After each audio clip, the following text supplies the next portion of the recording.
In 1844, the country was split over the question of the annexation of Texas. Democrats generally supported it, and Whigs were generally opposed. But sectional differences over the extension of slavery complicated the issue. The Southern states desire the annexation of Texas to the Union to strengthen their position geographically and politically. We of the North and East say we already have more territory than we know what to do with, and more slavery within our borders than we choose to be answerable for before God and man.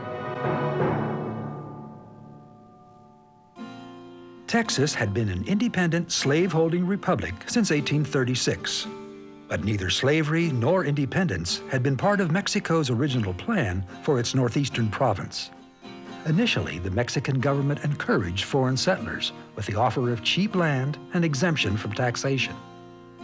It was very, very difficult to encourage people to actually settle these very harsh terrains of the American Southwest.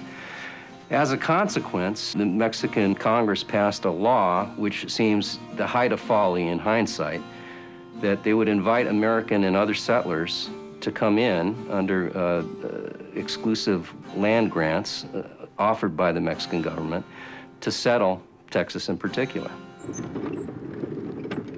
As a result, thousands of Americans, and their slaves, by the way, even though this was supposed to not happen under the law, began to settle Texas as what was hoped to be a buffer against further encroachment of Americans from the East and other settlers for that matter. The first Anglo settlers arrived in Texas in the early 1820s. Led by Stephen F. Austin, 300 families settled on the Brazos River. But by the late 1820s, some 20,000 Americans had crossed the border to live in Texas. In contrast, the Mexican population of Texas was less than 4,000. Texas is Mexico's most valuable possession. I pray God that our neglect will not lead to the loss of such a precious part of our territory. In 1829, the Mexican government realizes that perhaps they did the wrong thing. So, first of all, what they do is that the president frees the slaves. The Texans are able to keep their slaves by signing them up for long-term work contracts as indentured servants. So they don't really lose their slaves. The other thing, though, that they do, the Mexican government in 1830 decides that U.S. immigration will not be allowed anymore. Over the next few years, relations grew strained between the central government and the outlying province. And when Mexico tightened its control over Texas, the anger of Anglo settlers was aroused. When the Mexican government attempted to clamp down and enforce the provisions of the law, this created the spark that ignited the revolt in Texas. The same kinds of tensions paradoxically affected the Mexican Spanish-speaking people who lived there also. Many Spanish-speaking people, in fact, sided with Stephen Austin and Sam Houston and those people based on their tensions with the government in central Mexico.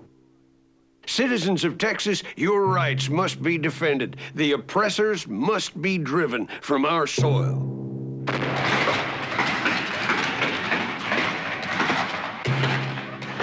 The Texans' battle for independence was short but bloody.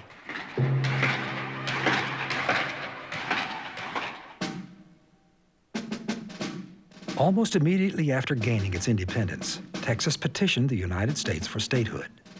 For the next 8 years, Congress debated whether to add Texas to the Union. Divisions over the expansion of slavery prevented a decision. But in 1844, alarmed by the growing relationship between Texas and Great Britain, President John Tyler pushed hard for annexation. The election in November of the expansionist James K. Polk provided further impetus.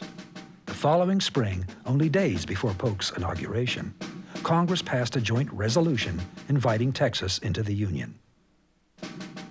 On December 29, 1845, Texas officially became the 28th of the United States and the 15th slave state. By that time, war with Mexico was imminent.